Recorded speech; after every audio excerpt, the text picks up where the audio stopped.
Archie.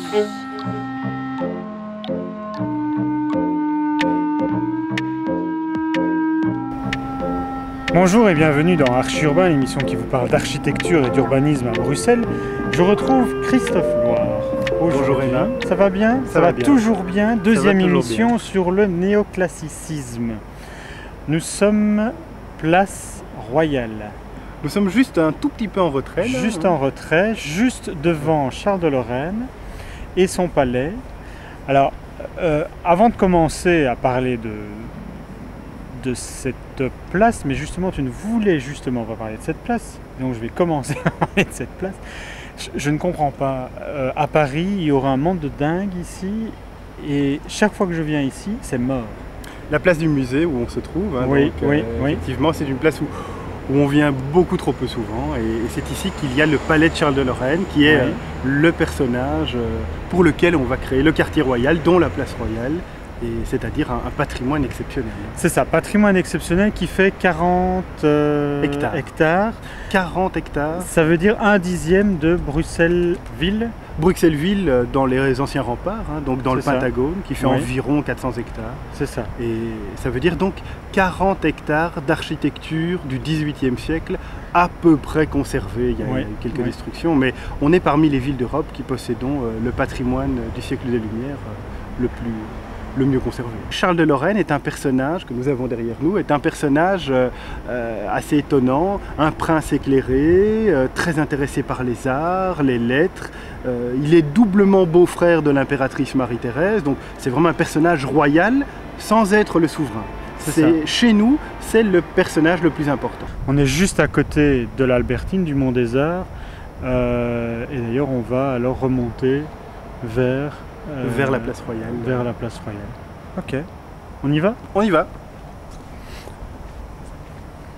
Alors on arrive à la place royale. Alors, on a Godefroy de Bouillon ici. Oui, c'est ce que je te disais, donc au 19e siècle, on a placé plutôt Godefroy de Bouillon que Charles de Lorraine, Ouais. puisque Charles de Lorraine la première statue avait été détruite à la Révolution française. Et la statue de Charles de Lorraine donnait tout à fait autrement, hein, puisque ici tu as une statue équestre, Ouais. plutôt puissante, plutôt militaire. Or, la statue de Charles de Lorraine était une statue pédestre. Il était à pied et beaucoup plus proche de son peuple, et c'était d'ailleurs au moment où on l'a érigé une grande nouveauté, hein, c'est un choix politique. Le prince Charles de Lorraine, proche de son peuple, le bon Charles de Lorraine, Le gouverneur bon général. Charles. Que quand Oui. tu arrives, si tu imagines que tu es un Bruxellois du 18e, tu as un choc. Vu l'espace hein, Oui. de la place royale, le côté parfaitement uniforme, encore plus qu'à la place des Martyrs. Ici, c'est très impressionnant. Hein. Lorsque tu arrives et que tu prends la symétrie, l'axe de symétrie passant au milieu du fronton de l'église Saint-Jacques, toute la partie droite est équivalente à la partie gauche en symétrie. Oui. Et derrière la façade derrière la statue de Charles de Lorraine, tu as quoi? L'église Saint-Jacques sur Coudenberg. Et là aussi, on peut imaginer le choc que c'était pour les Bruxellois de l'époque. Ils n'avaient jamais vu un portique à l'antique. Oui. Hein, d'ailleurs, c'est vrai que quand on passe ici à côté, si tu enlèves le clocher, hein, qui n'était pas là encore à l'origine, tu n'as pas nécessairement l'impression de voir une Mais église. non, je ne savais déjà pas que c'était une église. Et oui, je crois que c'est le cas de pas mal de Bruxellois. La place était fermée par 4 arcades qui étaient décorées également de manière différente suivant l'importance des individus, ou comment est-ce que c'était ordonné? Oui, selon le lieu vers lequel le portique mène. Effectivement, C'est ça. aux 4 coins de la place, Oui. tu as des portiques qui sont identiques du côté de la place royale. Oui. Comme la place des Martyrs, il faut une architecture uniforme. Un portique un peu sur le mode de l'Arc de Triomphe, en beaucoup plus petit. Hein. Et ici, tu es à un des portiques qui met en scène la façade du palais de Charles de Lorraine. Hein. On C'est voit ça, bien ouais. à travers ce portique la superbe façade en hémicycle. Et effectivement, à l'arrière du portique, le revers du portique, nous pouvons aller la voir si tu veux, tu verras des colonnes qui citent la façade du palais de Charles de Lorraine. Ah, c'est ça. Et donc chacun, en fait, le devant est identique, mais c'est l'arrière qui est travaillé différemment. Donc, C'est ça. pour rappeler une chronologie très simplifiée, on offre la statue, on se demande bien ce qu'on peut en faire, on décide la création d'une place royale en 1775. Généralement, il est de tradition un peu partout dans les villes, lorsqu'on a une place royale, si possible d'avoir un parc public, Oui. une promenade urbaine. On crée donc un parc public.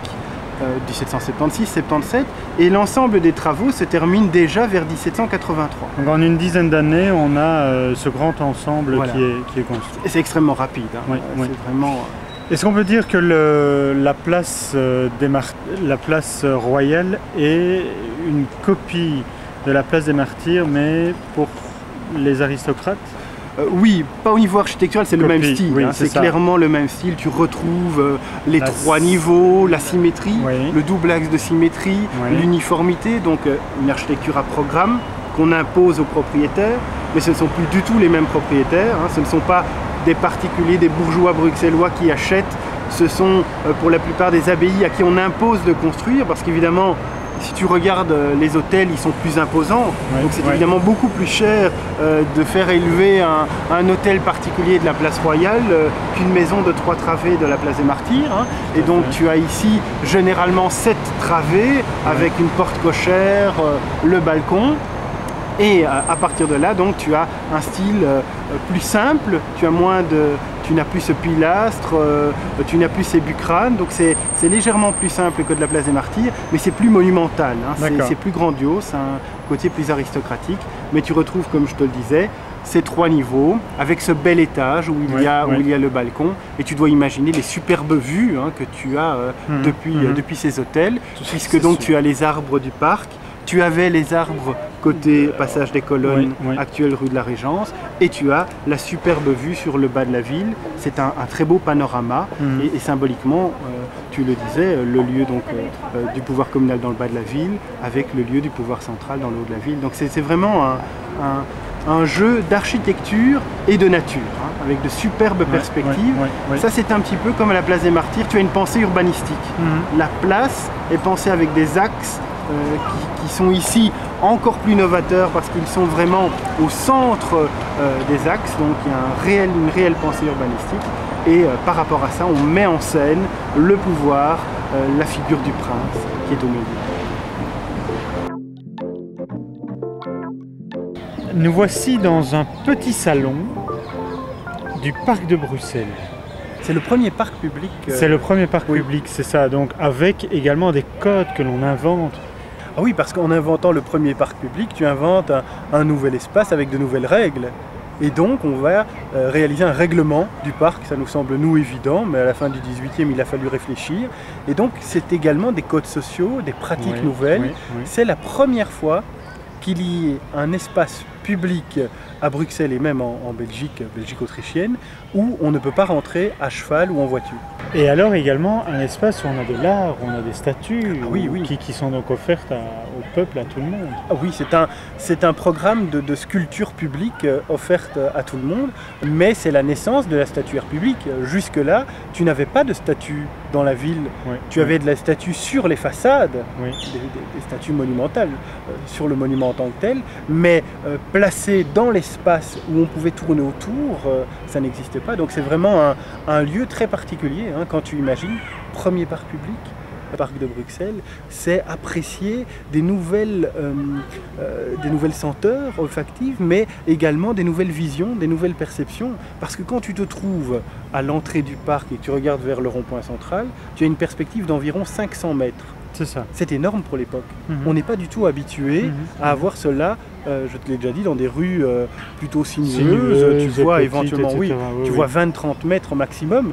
Et ici, avec la rue Royale et avec les très belles perspectives du parc, tu as tout ce jeu et en même temps ce dialogue qu'on avait déjà pu voir à la place Royale, ce dialogue entre la nature et l'architecture, hein. Tu as les hôtels qui sont tout autour, rue Royale, rue Ducale, et ils ont leur façade qui donne sur le parc. Donc il y a ces couleurs, c'est très très belle, ces couleurs de vert des arbres et ces couleurs plutôt de la blancheur ou du gris cendré des bâtiments. Oui, des bâtiments. Le palais de Charles de Lorraine où on se trouvait au tout début. Nous sommes passés sous le portique ici, la place Royale. On est également venu à la place Royale par la rue Montagne de la Cour là, avec la statue de Charles de Lorraine qui est au milieu, l'église Saint-Jacques sur Coudenberg et son portique.